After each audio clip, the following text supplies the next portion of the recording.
The All-Star break can't come soon enough for this Marlins rotation and bullpen. However, we have the draft on deck. Marlins picking number 16 overall. Very interested to see how they approach this first draft with Frankie Pilieri at the helm, making the calls along with Peter Bendix and Gabe Kapler. Tons to get into. This is Locked on Marlins.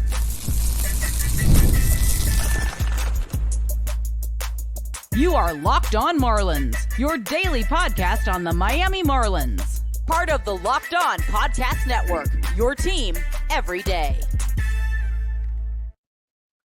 Greetings from England and welcome to Locked on Marlins, your daily Marlins pod. I'm your host, of course, Peter Pratt. Hit me up at Miami Marlins _UK.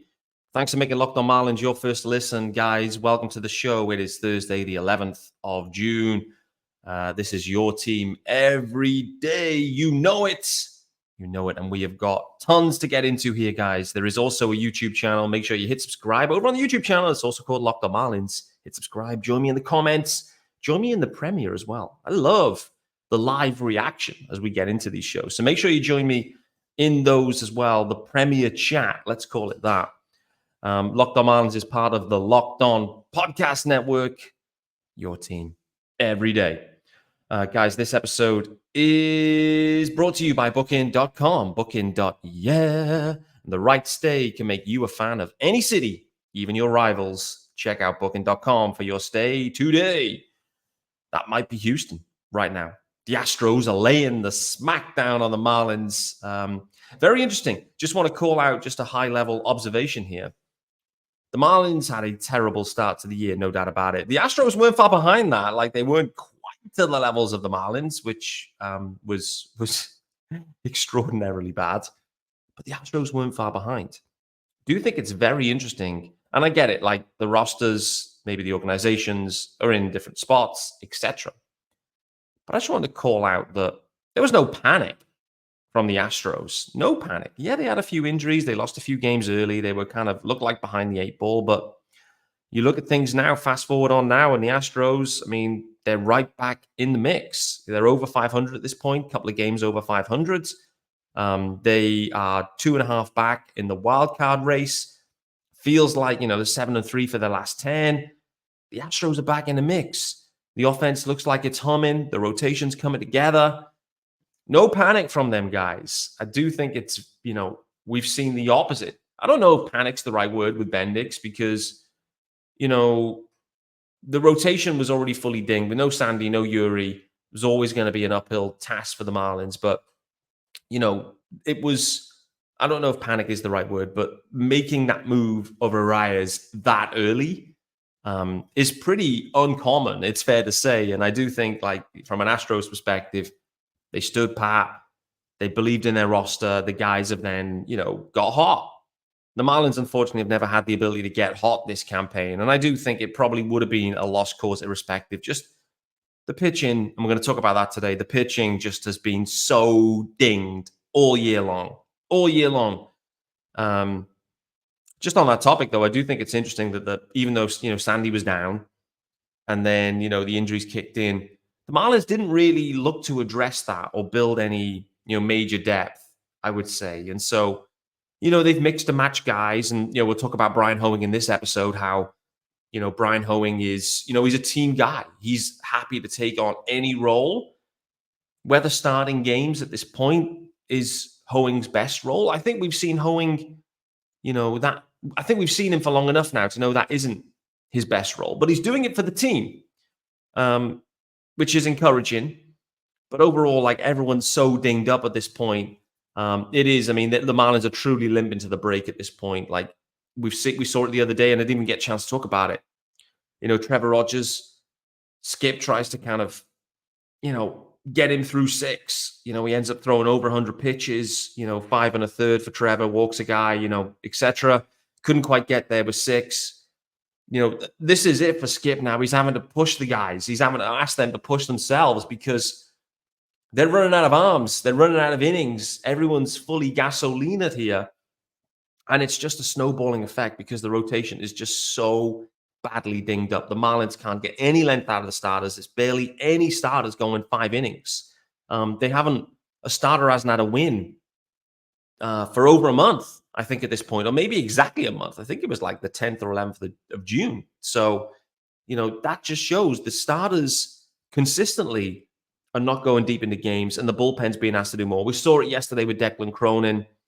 It feels like with Declan Cronin, he's being asked continually to go that extra inning or go that extra batter or whatever it might be, and then he runs into trouble, and then the wheels fall off. Like, again, Cronin's having to, Skip's having to almost sacrifice Cronin, just seeing if, like, can you get him? Can you get through one more? Can you? Because we're desperate for it. And unfortunately, that's leading to bad outcomes at this point. Hoeing, couldn't get deep. Cronin tried, couldn't get deep. Cronin's not supposed to be going 3 innings, I don't think. He looks good. And I would say on Cronin, he looks good. A single inning. He always looks sharp. I think it's when it starts to stretch into that second inning where we start to see things breaking down for him. Speaking about breaking down, I mean, the Marlins were facing a lefty yesterday. So, expectations, as always, against lefties this year, super low. Offense, put up 1 run. Usual thing. The only RBI, Xavier Edwards, 2 hits, 2-hit day for Xavier Edwards. However, we have to call out, okay, from an offensive standpoint, tricky, but man, oh man, there was some interesting defense as well. Like, the defense wasn't sharp yesterday behind any of the pitchers, unfortunately, and the pitchers didn't help themselves. There was some, errant throws as well from the pitchers. So overall, just a real sloppy game. One of them ones that probably, Skip would really won't enjoy. Like, Skip is such a fundamentals guy. And, Jazz was banging up against the wall early in the game. There was a later play with Jazz at center field. If you haven't seen it, like, to me, it looked makeable. Like, it looked like it should be relatively comfortable by Jazz's standards anyway. But in the end, kind of got nowhere near it, really. I think that was in the 5th inning. The other one, which went kind of over his head hard into the wall, I think that was a different situation. But yeah, a couple of errant throws from our pitchers. Xavier Edwards, again, continues to showcase his lack of arm. And I don't think it's, and Loud Marlins fan spoke about it yesterday with Xavier Edwards. I think he nailed it. Like, it isn't his ability to stop balls and field balls with Xavier Edwards, but it's pretty clear that the arm strength just isn't there for shortstop, at all. Again, it feels like Xavier Edwards at this point, like what we've seen with Hoeing yesterday, like what we've seen with Declan Cronin, like what we've seen with tons of guys from the rotation perspective and pitching perspective, just having to try. The same, I think, is true with Xavier Edwards at shortstop. Like, he hasn't been a shortstop for some time. I don't think the Marlins believe that he has a future at shortstop, but he's learning on the job. He's trying his best. We all want him to do well. I think we all, a lot of people, fans, were fully bought into Xavier Edwards as a player. A lot of people like him. We can see the profile looks good, hits from both sides, contact guy. But the defense at shortstop is a non-starter. And again, I mentioned this a few days back, that for so many years, we got to see what elite looks like. And elite looked like Miguel Rojas. Just unbelievable shortstop defense. And Xavier Edwards is some way off that. We saw it earlier in the year as well. Tim Anderson significantly away from that as well. So, the Marlins continue to scratch their heads around, the shortstop position. It felt like at one point there was so many heirs to the Miguel Rojas throne, including Jazz Chisholm Jr. But all of those heirs to the throne have either, have faded. Everyone seems to have faded. Like, the Marlins have got a big problem at shortstop, that I don't know how they solve in the future. So that, for me, is very interesting. And I think that is very interesting for this draft too, is, do the Marlins go with their first round pick? Do they look to, will there be a shortstop potentially that is maybe multiple years away? So the draft is very intriguing. Craig Mish put an article out earlier on at the Herald. I started to turn my attention to the draft, thinking, okay, what direction are the Marlins going to go? What is this draft going to look like? And I'm not a draft guy. I'm not a pre-draft guy. I haven't seen any of these guys, and I won't try to talk with any confidence about any of the players. There's other podcasts out there. There's other guys that like that's their bag. So it's going to be more about interesting to see what approach they take. Do they go? Like it feels like, according to this article anyway, college sticks might be the play early on. But if then another guy falls that maybe you like more, the profile fits, maybe a pitcher, maybe a high school stick, who knows? To me, it sounds like they're keeping all their options open. So we're going to carry on and dig into more about the draft shortly. But the Marlins pitching right now, they are fully limping to the break. It is a full big test for the rotation. One of the reasons for that is the Marlins have left one of their legitimate big league arms down in AAA since April, and that's Max Meyer. Skip Schumacher starting to talk more about Max Meyer, mentioning his name. So I think the expectation is that we see Max very soon, and we see him specifically when the date aligns with that extra year of club control. Going to carry on that conversation. But before we do that, it's firstly time to let you know about our good friends over at Stitch Fix. Yes, sir. And these guys are one of my favorites. And you know the instant confidence boost you get from an outfit that makes you look really good. That's what I get with Stitch Fix. And with Stitch Fix, you get a stylist who understands your style, size, and budget. They do all the shopping for you. It's the easiest way to update your wardrobe this season. And you can easily upgrade your wardrobe this year with a professional stylist that helps you find new, on-trend favorites that will work for you. I simply give my stylist my size, style, budget preferences. I order boxes when I want, how I want, no subscription required. They send 5 just for me pieces, plus outfit recommendations and pro styling advice. I keep what works. I send back the rest. Pretty simple, right? If you don't love something, just send it back. Shipping, returns, exchanges, always free. So, style that makes you feel as good as you look. Now, that's the best time to get started with StitchFix.com/MLB and get $100 off. That's $25 off your first 4 fixes for a limited time only. That's StitchFix.com/MLB for $100 off. StitchFix.com/MLB. Must redeem within 7 days of sign up. Offer does not include kids' fixes. This episode is also brought to you by our good friends over at Tax Network USA. And here on Locked On Marlins, we pride ourselves on getting you the latest news for your team, whether it's the off season, the draft, spring training, or the playoffs. It's year round. You know what else is year round? Collection season. And just because tax season is over doesn't mean the IRS will stop coming after you for unfiled taxes. The IRS can garnish your wages, levy your bank accounts, and even seize your property. Don't let the IRS target you. Let the licensed professionals and tax experts at Tax Network USA go to bat for you.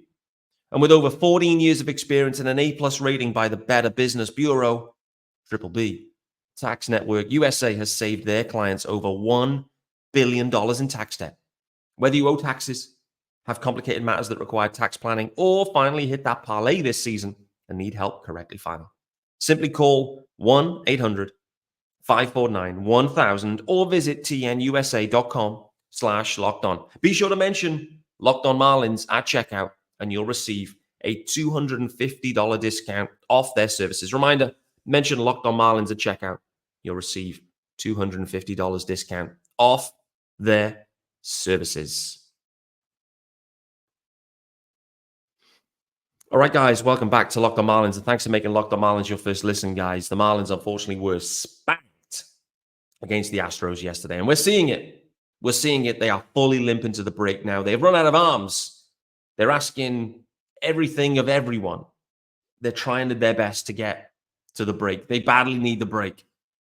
Soon after the break, we're going to see Max Meyer, though. We've started to hear his name. We've started to see him stretched out more at AAA. We're starting to see some more encouraging results as well from Max Meyer. It's been a very interesting year for Max, considering, well, firstly, what I want to call out with Max, there's been no injury hiccups. So in his return from the Tommy John issue, he obviously was thrust into action at the big league level early in the campaign. Needs must early in the campaign. The Marlins, you have to give yourself a chance early in the year. See how it goes. Can you hover around 500? Close to. Do you remain competitive? But with Max Meyer, the Marlins, the plan always, I think, this year was for him to have a rehab developmental year down at AAA. Less pressure, more, work his way back, no stress. Also with Max Meyer, the key remains that we need to see not just simply a fastball that's okay and a real sexy level slider. We need to see more with Max. And AAA, that's what it's about. He's lost a year of development with the Tommy John issue. It's about, in AAA, working on getting yourself to a level where you can get big league outs with multiple pitches. That's the challenge for him. And we saw that when he went down to AAA. All of a sudden, his pitch usage profile completely changed from what we saw at the big league level. In that start against the Bravos, it was vintage Max Meyer, and he was sensational. But it was such a heavy reliance on this slider. Heavy reliance, which is fine. It's an above average pitch, no doubt. But for Max Meyer to reach the ceiling that he aspires to, there needs to be something more. From a Marlins perspective too, they're seeking more. They're seeking more control, specifically. And that's why this year, Max, he started the year. It was pretty clear, pretty quick that the Marlins weren't going to be good. They move Arias. They also send Max Meyer down. That was, I think, maybe always the plan. They've left him down, and because the season's cooked, and they've used other arms that aren't really part of the future, let's say. Max Meyer has been left down there, working, but equally, the timing is critical.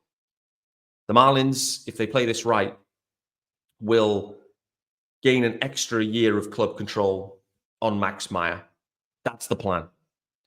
So as soon as the time aligns, we will see Max back. Skip Schumacher's been talking about Max, spoke about him yesterday in his post-game presser. He's on his way back, no doubt. And it's overdue. We're looking forward to seeing this version of Max. There's no pressure for him now. The wins and losses, there's no pressure. There will be pressure for him, though, because he wants to put himself in the mix. He wants to be that number two, that ace, maybe. I don't know. I don't know what the ceiling is for Max Meyer at this point. If it's just Max Meyer of early this campaign, I'm not convinced that there's a 1-2 in there. I think you maybe got a 3-4, let's say. But like everything, it's about taking your game to the next level. Max Meyer has that desire, no doubt about it. The desire is there, the belief's there, the confidence is there. So I'm excited.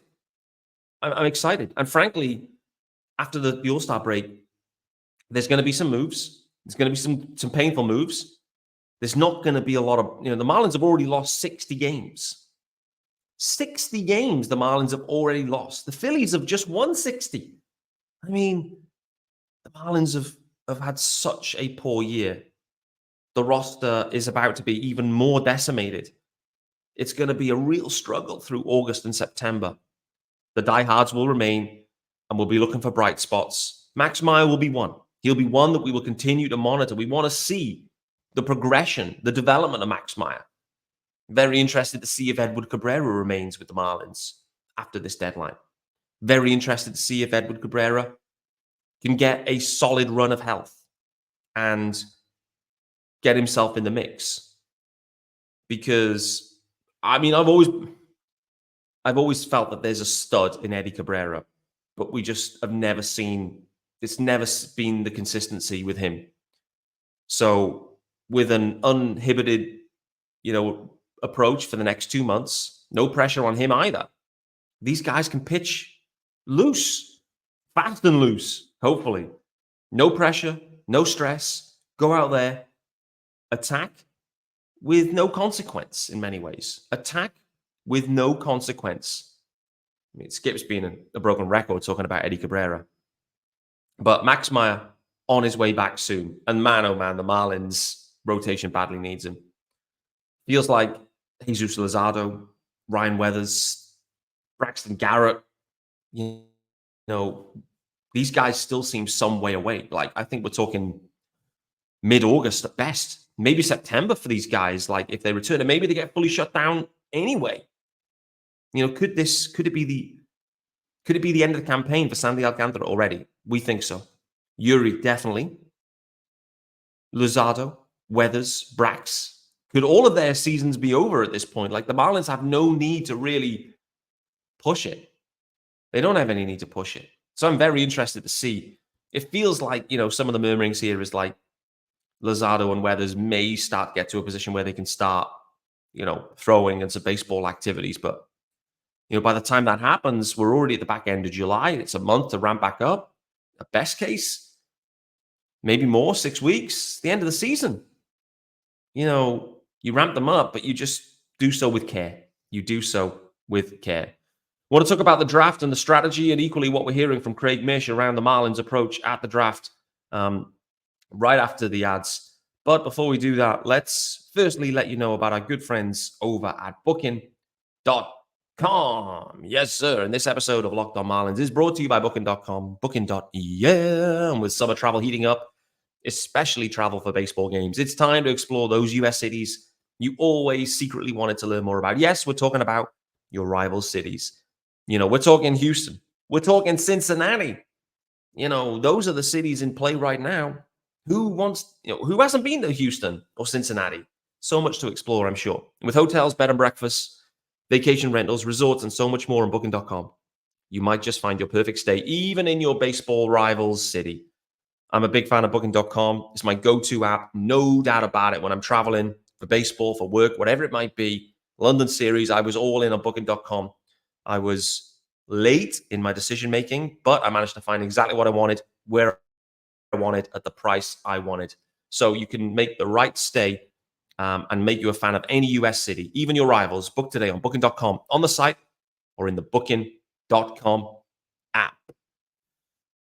And this episode is also brought to you by our good friends over at GameTime. Yes, sir. And I need to find the graphics. Slow on that. Producer was slow. GameTime is an authorized ticket marketplace of Major League Baseball, which makes getting tickets faster and easier. Prices on the GameTime app actually go down the closer it gets to first pitch. They have killer last-minute deals, all in prices, views from your seat, and their lowest price guarantee. GameTime, it takes the guesswork out of buying MLB tickets. As I've mentioned, guys, I absolutely hate, it's a pet hate of mine, when buying tickets or services and they don't show you the total cost up front. I can't stand that. You get to check out, and next thing is fees. Total price double. Like, how frustrating is that? It's not the case with GameTime. They've got all in price, and you toggle this feature on, and it shows you the totals up front. No surprise fees at checkout. You may have a budget. You can absolutely work to that budget with GameTime, and you know that total price. Also, for me, I want to know the view. I want to know how close to the action I'm going to be, how sexy the seats are going to be. GameTime have got panoramic views from your seat in the app before you buy, so you have that total confidence and knowledge. And also, listen, we're all about the pricing, right? GameTime is all about the pricing too. And GameTime have their lowest price guarantee. So they will credit you up to 110% of the difference if you find the same seats in the same row and same section for less. Take the guesswork out of buying MLB tickets with GameTime. Download the GameTime app, create an account, and use the code LOCKEDONMLB for $20 off your first purchase. Terms apply. Again, create an account, redeem the code LOCKEDONMLB. $20 off. Download GameTime today. Last minute tickets, lowest price.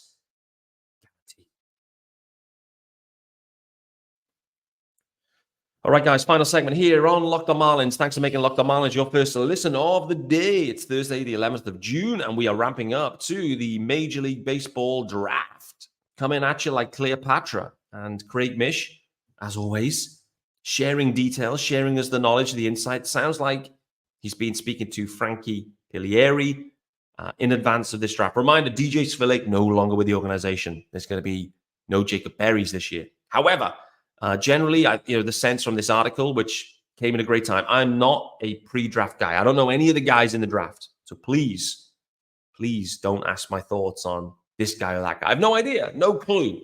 There's other guys out there that absolutely do. Aaron Layton, I'm sure, will be all over it. I'm sure there's others, no doubt. Fish on First guys will be on it. Make sure you hit them up. The main takeaway from this article, I actually love this quote.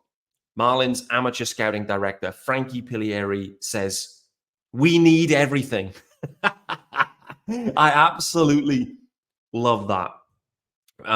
Marlins are picking in the 16th spot overall on Sunday evening.